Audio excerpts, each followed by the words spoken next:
برادران اسلام، پچھلی ویڈیو میں نے آپ کے سامنے صرف نماز کے فائدے بیان کیے تھے، جن سے آپ نے اندازہ کیا ہوگا کہ یہ عبادت بجائے خود کیسی زبردست چیز ہے، کس طرح انسان میں بندگی کا کمال پیدا کرتی ہے اور کس طرح اس بندگی کو حق ادا کرنے کے قابل بناتی ہے۔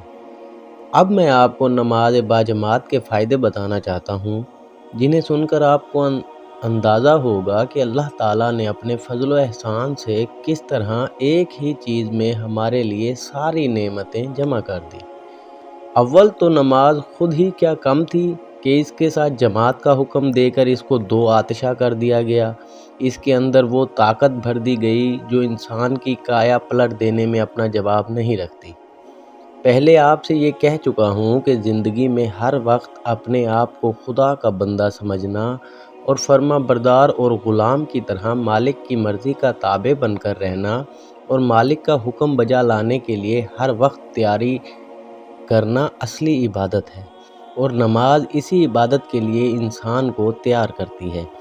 یہ بھی آپ کو بتا چکا ہوں کہ اس عبادت کے لیے انسان میں جتنی صفات کی ضرورت ہے وہ سب نماز پیدا کرتی ہے۔ بندگی کا احساس، خدا اور اس کے رسول اور اس کی کتاب پر ایمان، آخرت کا یقین، خدا کا خوف، خدا کو عالم الغیب جاننا اور اس کو ہر وقت اپنے سے قریب سمجھنا، خدا کی فرما برداری کے لیے ہر حال میں مستعد رہنا، خدا کے احکام سے واقف ہونا، یہ اور ایسی تمام صفتیں نماز آدمی کے اندر پیدا کرتی ہے جو اس کو صحیح معنوں میں خدا کا بندہ بنانے کے لیے ضروری ہے۔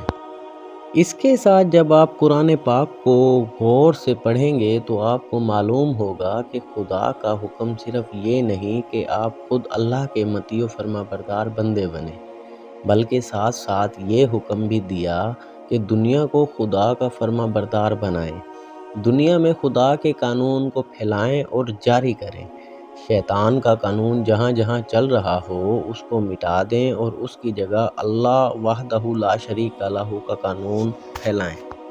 اس کو ایک اکیلا مسلمان انجام نہیں دے سکتا۔ اگر کروڑوں مسلمان بھی ہوں مگر الگ الگ رہ کر کوشش کریں تب بھی شیطان کے بندوں کی منظم طاقت کو نیچا نہیں دکھا سکتے۔ اس کے لیے بھی ضروری ہے کہ مسلمان ایک جتھا بنے، ایک دوسرے کے مددگار بنے، ایک دوسرے کے پشت پناہ بنے اور سب مل کر اپنے ایک مقصد کے لیے جدوجہد کریں۔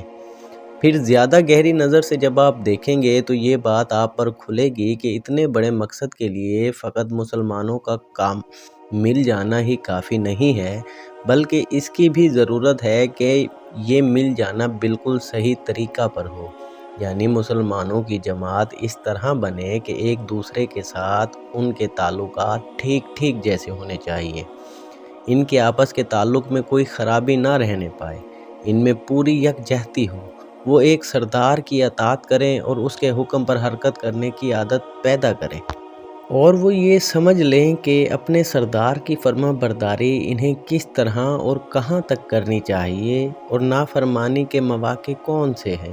ان سب باتوں کو مد نظر رکھ کر دیکھیے کہ نماز باجماعت کس طرح یہ سارے کام ایک ہی جگہ کرتی ہے۔ حکم ہے کہ اذان کی آواز سن کر اپنے کام کاج چھوڑ دو اور مسجد کی طرف چلے آؤ۔ یہ طلبی کی پکار سن کر ہر طرف سے مسلمانوں کا اٹھنا اور ایک مرکز پر جمع ہو جانا ان کے اندر وہی کیفیت پیدا کرتا ہے جو فوج کی ہوتی ہے۔ فوج کے سپاہی جہاں جہاں بھی ہوں، وصل کی آواز سنتے ہی سمجھ لیتے ہیں کہ ہمارا کمانڈر ہمیں بلا رہا ہے۔ اس طلبی پر سب کے دل میں ایک ہی کیفیت پیدا ہوتی ہے، یعنی کمانڈر کے حکم کی پیروی کا خیال۔ اس خیال کے مطابق سب ایک ہی کام کرتے ہیں، یعنی کہ وہ اپنی اپنی جگہ سے اس آواز پر دوڑ پڑتے ہیں اور آ کر ایک ہی جگہ پر جمع ہو جاتے ہیں۔ فوج میں یہ طریقہ کس کے لیے اختیار کیا گیا؟ اس لیے کہ اول تو ہر سپاہی میں الگ الگ حکم ماننے اور اس پر مستعدی کے ساتھ عمل کرنے کی خصلت اور عادت پیدا ہو، اور پھر ساتھ ہی ساتھ ایسے تمام فرما بردار سپاہی مل کر ایک گروہ، ایک جتھا، ایک ٹیم بن جائیں اور ان میں یہ عادت پیدا ہو جائے کہ کمانڈر کے حکم پر ایک ہی وقت میں ایک ہی جگہ سب جمع ہو جایا کرے، تاکہ جب کوئی مہم پیش آ جائے ساری فوج ایک آواز پر ایک مقصد کے لیے اکٹھی ہو کر کام کر سکے۔ ایسا نہ ہو کہ سارے سپاہی اپنی اپنی جگہ تو بڑے تیس مار خان ہوں، مگر جب کام کے موقع پر ان کو پکارا جائے تو وہ جمع ہو کر نہ لڑ سکیں، بلکہ ہر ایک اپنی اپنی مرضی کے مطابق جدھر منہ اٹھائے چلا جائے۔ ایسی حالت اگر کسی فوج کی ہو تو اس ہزاروں بہادر سپاہیوں کو غنیم کے 50 سپاہیوں کا ایک دستہ الگ الگ پکڑ کے ختم کر سکتا ہے۔ بس اسی اصول پر مسلمانوں کے لیے یہ قاعدہ مقرر کیا گیا کہ جو مسلمان جہاں اذان کی آواز سنے سب کام چھوڑ کر اپنے قریب کی مسجد کا رخ کرے، تاکہ سب مسلمان مل کر اللہ کی فوج بن جائیں۔ اس اجتماع کی مشق ان کو روزانہ 5 وقت کرائی جاتی ہے، کیونکہ دنیا کی ساری فوجوں سے بڑھ کر سخت ڈیوٹی اس خدائی فوج کی ہے۔ دوسری فوجوں کے لیے تو مدتوں میں کبھی ایک مہم پیش آتی ہے اور اس کی خاطر ان کو یہ ساری فوجی مشقیں کرائی جاتی ہیں، مگر اس خدائی فوج کو ہر وقت شیطانی قوتوں کے ساتھ لڑنا ہے اور ہر وقت اپنے کمانڈر کے احکام کی تعمیل کرنی ہے۔ اس لیے ان کے ساتھ یہ بہت بڑی رعایت ہے کہ اسے روزانہ صرف 5 مرتبہ خدائی وصل کی آواز پر دوڑنے اور خدائی چھاونی یعنی مسجد میں جمع ہونے کا حکم دیا گیا ہے۔ یہ تو محض اذان کا فائدہ تھا، اب آپ مسجد میں جمع ہوتے ہیں اور صرف اس جمع ہونے میں بے شمار فائدے ہیں۔ یہاں جو آپ جمع ہوئے تو آپ نے ایک دوسرے کو دیکھا، پہچانا، ایک دوسرے سے واقف ہوئے۔ یہ دیکھنا، پہچاننا، واقف ہونا کس حیثیت سے ہے؟ اس حیثیت سے ہے کہ آپ سب خدا کے بندے ہیں، ایک رسول کے پیروکار ہیں، ایک کتاب کے ماننے والے ہیں، ایک ہی مقصد آپ کی زندگی کا مقصد ہے، اسی ایک مقصد کو پورا کرنے کے لیے آپ یہاں جمع ہوئے ہیں، اسی مقصد کو یہاں سے واپس جا کر بھی آپ کو پورا کرنا ہے۔ اس قسم کی آشنائی، اس قسم کی واقفیت آپ میں خود بخود یہ خیال پیدا کر دیتی ہے کہ آپ سب ایک قوم ہیں، ایک ہی فوج کے سپاہی ہیں، ایک دوسرے کے بھائی ہیں۔ دنیا میں آپ کی اغراض، آپ کے مقاصد، آپ کے نقصانات اور آپ کے فوائد سب مشترک ہیں، آپ کی زندگیاں ایک دوسرے کے ساتھ وابستہ ہیں۔ پھر آپ جو ایک دوسرے کو دیکھیں گے تو ظاہر ہے آنکھیں کھول کر ہی دیکھیں گے، اور یہ دیکھنا بھی دشمن کا دشمن کو دیکھنا نہیں، بلکہ دوست کا دوست اور بھائی کو دیکھنا ہوگا۔ اس نظر سے جب آپ دیکھیں گے کہ میرا کوئی بھائی پھٹے پرانے کپڑوں میں ہے، کوئی پریشان صورت ہے، کوئی فاقہ زدہ چہرہ لیے ہوئے آیا ہے، کوئی معذور، لنگڑا، لولہا یا آندھا ہے، تو خام خواہ آپ کے دل میں ہمدردی پیدا ہوگی۔ آپ میں سے جو خوشحال ہیں وہ غریبوں اور بے کسوں پر رحم کھائیں گے، اور جو بدحال ہیں انہیں امیروں تک پہنچنے میں ان سے اپنا حال کہنے کی ہمت پیدا ہوگی۔ کسی کے متعلق آپ کو معلوم ہوگا کہ بیمار ہے یا کسی مصیبت میں پھنس گیا ہے، اسی لیے مسجد میں نہیں آیا، تو اس کی عیادت کو جانے کا خیال پیدا ہوگا۔ کسی کے مرنے کی خبر ملی تو سب مل کر اس کے لیے نماز جنازہ پڑھیں گے اور غمزدہ کے عزیزوں کے غم میں شریک ہوں گے۔ یہ سب باتیں آپ کی باہمی محبت کو بڑھانے والی اور ایک دوسرے کو مددگار بنانے والی ہیں۔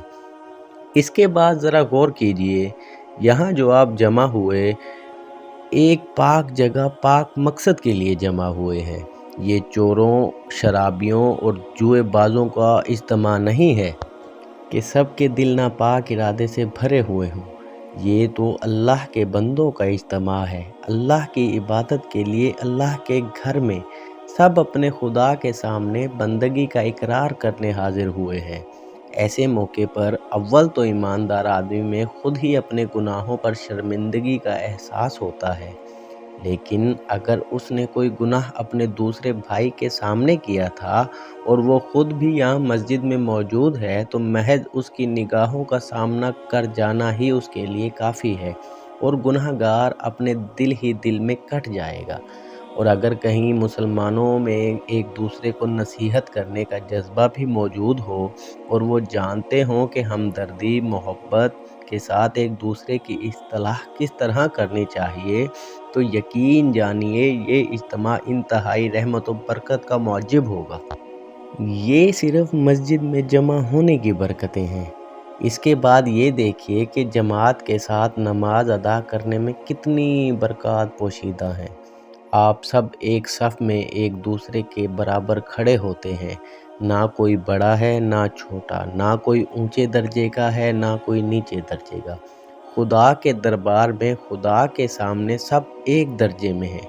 کسی کا ہاتھ لگنے اور کسی کو چھو جانے سے کوئی ناپاک نہیں ہوتا، سب پاک ہیں، اس لیے کہ سب انسان ہیں، ایک خدا کے بندے ہیں، ایک ہی دین ماننے والے ہیں۔ آپ میں خاندانوں، قبیلوں، ملکوں، زبانوں کا کوئی فرق نہیں۔ کوئی سید ہے، کوئی پٹھان ہے، کوئی راجپوت ہے، کوئی جاٹ ہے، کوئی کسی بھی ملک کا رہنے والا ہے، کوئی بھی زبان بولتا ہے، مگر سب ایک صف میں کھڑے خدا کی عبادت کر رہے ہیں۔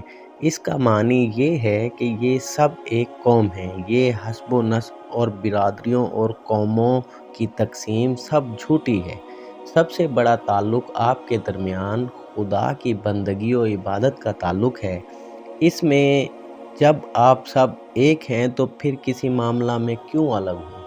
پھر جب آپ ایک صف میں کندھے سے کندھا ملا کر کھڑے ہوتے ہیں تو یہ معلوم ہوتا ہے کہ ایک فوج اپنے بادشاہ کے سامنے خدمت کے لیے کھڑی ہے۔ صف باندھ کر کھڑے ہونے اور مل کر ایک ساتھ حرکت کرنے سے آپ کے دلوں میں یکجہتی پیدا ہوتی ہے۔ آپ کو یہ مشق کرائی جاتی ہے کہ خدا کی بندگی میں اس طرح ایک ہو جاؤ، سب کے سب ہاتھ ایک ساتھ اٹھیں اور سب کے پاؤں ایک ساتھ چلیں۔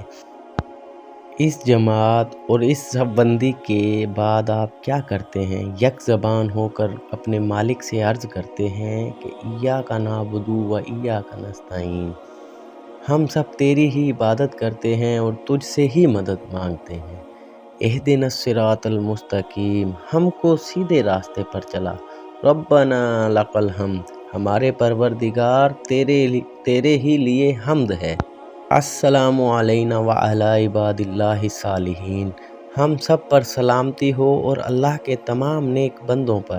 پھر نماز ختم کر کے آپ ایک دوسرے کے لیے سلامتی اور رحمت کی دعا کرتے ہیں، السلام علیکم ورحمۃ اللہ۔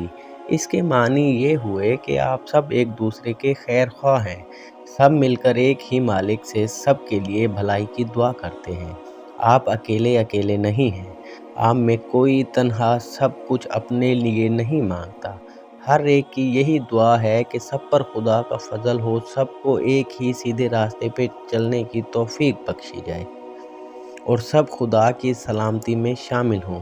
اس طرح یہ نماز آپ کے دلوں کو جوڑتی ہے اور آپ کے خیالات میں یکسانی پیدا کرتی ہے اور آپ میں خیر خواہی کا تعلق پیدا کرتی ہے۔